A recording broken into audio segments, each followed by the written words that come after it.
घड़ी का काटा रात के 12 बजे को पार कर चुका था। बूढ़ी आंखों में जितनी नींद थी उससे ज्यादा अपने बेटे के लिए चिंता। उसी बेटे की चिंता जो अक्सर अपने काम के चलते रात को देरी से आया करता था। पर माँ तो माँ होती है, ये जानते हुए भी कि बेटा देर से भले ही आता है लेकिन भूखा नहीं रहता, किसी पार्टी में या फिर खुद के ऑफिस में ही खाना खा लेता है। फिर भी बिना उसके घर पहुंचे अन्न का एक भी दाना अपने पेट में नहीं डालती थी नर्मदा देवी, इस उम्मीद में कि खाने की टेबल पर ही अपने बेटे के साथ थोड़ा समय बिता सके और अपने अकेलेपन को दूर कर सके। अकेलापन इसलिए क्योंकि इकलौता बेटा, वो भी कुंवारा, और दुनिया को 3 साल पहले अलविदा कर चुके उनके पति स्वर्गीय दीनानाथ जी, जिनके जाने के बाद उनके बेटे उमेश ने उनका कारोबार अच्छे से संभाल लिया था और दिन और रात का ज़्यादातर समय बाहर ही बिताने लगा। हाँ, एक काम वाली बाई कोमल थी जिससे नर्मदा थोड़ी बातें कर लिया करती, लेकिन वो बेचारी भी क्या करती, उसे और जगहों पर भी काम पर जाना होता, इसलिए वो भी उन्हें ज़्यादा समय नहीं दे पाती थी। अब रात के 2 बज चुके थे। नर्मदा देवी अभी भी उमेश का इंतजार कर रही थी कि तभी दरवाजे की बेल बजी। माँ तुरंत उठी और जल्दी से दरवाज़ा खोला। उमेश फट से घर के अंदर घुस गया। माँ ने उसे डांटते हुए कहा, आज फिर से लेट। उमेश चिढ़ते हुए बोला, क्या मुझे शौक है, मीटिंग थी ज़रूरी। अच्छा अब चिढ़ मत, चल खाना खा ले, तेरी पसंद की सब्जी बनाई है आज। उमेश फिर ऊंची आवाज में बोला, माँ तुमसे कितनी बार कहा है मेरा इंतजार मत किया करो, खाना खाकर सो जाया करो, क्यों खुद को और मुझे परेशान करती हो। बेटे के मुंह से आ रही शराब की दुर्गंध को पहचान कर माँ बोली, तू शराब पीकर आया है, तुझे शर्म नहीं आती। उमेश चिल्ला कर बोला, हाँ तो कौन सा पाप कर दिया है मैंने, चुपचाप खाना खाओ और सो जाओ, आपकी बकवास सुनने के लिए वक्त नहीं है मेरे पास। उमेश गुस्से में अपने बेडरूम में चला गया और सीधे जाकर बेड पर लेट गया। नशे के कारण अगले ही मिनट उसे गहरी नींद आ गई। माँ उसके कमरे में आई, उसके जूते और मोजे उतारे, उसे चादर ओढ़ाई और पास बैठकर उसके सर पर हाथ फेरते हुए गहरी सोच में डूब गई। घंटे भर वहां बैठने के बाद नर्मदा देवी अपने कमरे में जाकर सो गई।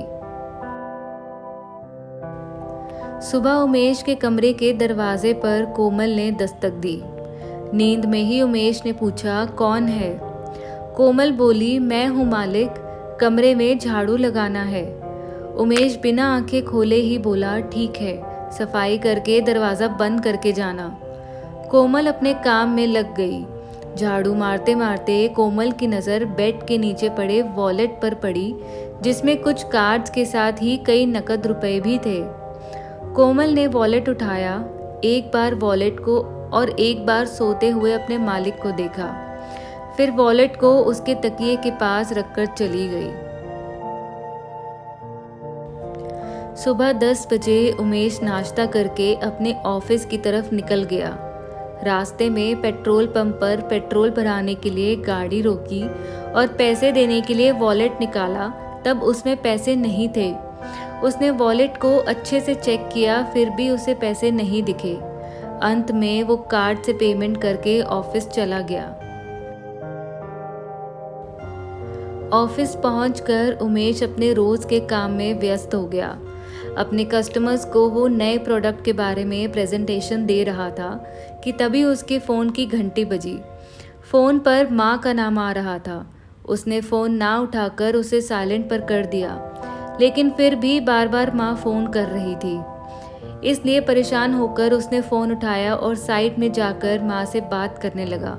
उमेश बोला, क्या करती हो माँ? अगर मैं फ़ोन नहीं उठा रहा तो आपको समझ जाना चाहिए कि कोई ज़रूरी काम कर रहा हूँ। यहाँ पर मैं बहुत ज़रूरी मीटिंग में हूँ, मैं आपसे बाद में बात करूँगा। नर्मदा बोल रही थी, बेटा लेकिन एक बार डॉक्टर। पर उमेश ने बिना उसकी बात पूरी सुने फ़ोन कट कर दिया और फिर से अपने काम में लग गया। नर्मदा को जैसे ऐसे बर्ताव की आदत पड़ चुकी थी, फिर भी उसके चेहरे पर दुख साफ देखा जा सकता था। नर्मदा ने कोमल को आवाज़ लगाई और बोली, बेटा थोड़ा रजाई तो उड़ा देना, सुबह से ठंड लग रही है मुझे। कोमल ने उन्हें रजाई ओढ़ाई और थोड़ी देर तक उनके पैर दबाती रही। फिर जब कोमल जाने लगी तो उसने पूछा, आपको और कुछ चाहिए माँ जी? नर्मदा हिचकिचाते हुए बोली, बेटा मैं जानती हूँ तुम कई और जगहों पर भी काम करती हो, लेकिन क्या तुम थोड़ी देर और यहाँ बैठकर मुझसे बातें कर सकती हो? कोमल बोली, हाँ माँ जी, क्यों नहीं। वो वहीं पर बैठकर नर्मदा से बातें करने लगी। अगले दिन उमेश का पार्सल आया। डिलीवरी बॉय को पैसे देते समय उसने अपना वॉलेट खोला और पाया कि इस बार भी वॉलेट में पैसे नहीं हैं। उमेश ने पेटीएम से डिलीवरी बॉय को पेमेंट कर दी। माँ के पास जाकर उमेश गुस्से से कहने लगा, देखो माँ, इस बार को लेकर यह चौथी बार हो गया है कि मेरे वॉलेट में एक भी रुपया नहीं है। मैं कह रहा हूँ कि यह कोमल पक्की चोर है। नर्मदा बोली, कोमल ऐसा नहीं कर सकती, वह बहुत अच्छी लड़की है।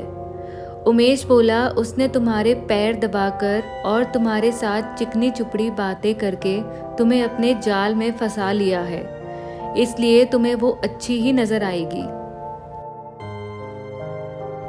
आज तुम्हारे सामने दूध का दूध और पानी का पानी कर ही देता हूँ, कहकर उमेश ने कोमल को आवाज़ लगाई और बाहर आने के लिए कहा। मालिक की इतनी ऊंची आवाज़ सुनकर कोमल दौड़ती हुई वहां पर आ गई। उसने तुरंत कोमल पर आरोप लगाते हुए कहा, अगर तुम्हें किसी चीज़ की या पैसों की ज़रूरत थी तो मुझसे कह दिया होता, मैं तुम्हें पैसे दे देता। चोरी करने की क्या ज़रूरत थी कोमल? कोमल को पहले कुछ समझ में नहीं आया, फिर जब वह समझ पाई कि उसको चोर कहा जा रहा है तब वह बोली, मैंने ऐसा कुछ भी नहीं किया है मालिक। अच्छा तो पुलिस बुला लेता हूँ, वही अब सच सामने लाएगी, उमेश ने गुस्से से कहा। कोमल डरते हुए माँ की तरफ देखने लगी। माँ ने उमेश से कहा, कोमल ने चोरी नहीं की है बेटा, वॉलेट से पैसे मैंने निकाले हैं। यह सुनकर उमेश हैरान रह गया। उमेश ने कहा, माँ तुम उसे बचाने की कोशिश मत करो। माँ ने कहा, मैं उसे बचाने की कोशिश बिल्कुल नहीं कर रही हूँ, बल्कि वही कह रही हूँ जो सच है। उमेश आवाज़ थोड़ी धीमी करते हुए बोला, तुम्हें ऐसा करने की क्या ज़रूरत थी माँ? तुम मुझसे बोल देती, क्या मैं तुमको पैसे नहीं देता? तुमसे कुछ भी बोलने के लिए तुम यहाँ पर रहते ही कब हो? जब सामने आते हो तो सोने चले जाते हो, और जब फ़ोन करती हूँ तो बिना बात किए ही फ़ोन काट देते हो। अब तो तुमसे बात करने के लिए भी मुझे तुम्हारे ऑफिस में अपॉइंटमेंट लेनी पड़ती है, तब जाकर मेरा फ़ोन तुम तक ट्रांसफ़र किया जाता है। जितने पैसे घर खर्च के लिए तुम देते हो वह तो घर खर्च में ही ख़त्म हो जाते हैं। उसके अलावा भी कई खर्चे हैं जिनके बारे में तुम नहीं जानते। आजकल मैं कितनी बार बीमार हो जाती हूँ, तब कोमल ही मुझे डॉक्टर के पास ले जाती है और मेरी दवाई करवाती है। और तो और बेचारी अपने दूसरी जगहों का काम छोड़कर मेरे कहने पर मेरे साथ समय बिताती है, जिससे मेरा अकेलापन थोड़ा कम हो पाता है। तो मेरा भी फ़र्ज़ बनता है उसे उसके ज़्यादा काम के लिए ज़्यादा पैसे दूँ। इसलिए मैंने तुम्हारे वॉलेट से पैसे निकालकर उसे दे दिए। काश मैं तुम्हारे पैसों की जगह तुम्हारा समय चुरा पाती तो मुझे तुम्हारे वॉलेट को छूने की कभी भी ज़रूरत ही ना पड़ती। उमेश अपनी माँ की यह सारी बातें सुन रहा था और उसे इस बात का एहसास भी हो रहा था कि पैसों की भागदौड़ में उसने अपनी माँ को बहुत पीछे छोड़ दिया है। उमेश ने अपनी माँ से माफ़ी मांगते हुए कहा, देखो माँ, मैं समझ गया हूँ कि मैं बहुत गलत बर्ताव कर रहा था आपसे। अब तक जो हो गया मैं उसे तो नहीं बदल सकता, लेकिन इतना वादा करता हूँ कि अब आगे से आपके लिए वक्त ज़रूर निकाला करूँगा। उमेश ने अपनी माँ को गले लगाया और कोमल से उसे माफ़ करने को कहा। दोस्तों, हमें कामयाबी और पैसों के पीछे इतना नहीं दौड़ना चाहिए कि हमारे अपने हमसे इतना दूर हो जाएं कि फिर हम उनसे कभी मिल ही ना पाएं। हम बड़े हो रहे हैं, यह याद रखने की ज़रूरत है, लेकिन यह भूलना भी नहीं चाहिए कि हमारे बड़े अब बूढ़े हो रहे हैं और अब उनको हमारी ज़रूरत ज़्यादा है। माँ बाप के आशीर्वाद के बिना हम कोई भी कामयाबी की सीढ़ी नहीं चढ़ सकते। मुझे कमेंट करके ज़रूर बताएं कि आपकी सबसे बड़ी कामयाबी कौन सी थी और आपके माँ बाप ने उस वक्त में आपका कैसे साथ दिया था। मुझसे जुड़ने के लिए आपका बहुत बहुत धन्यवाद।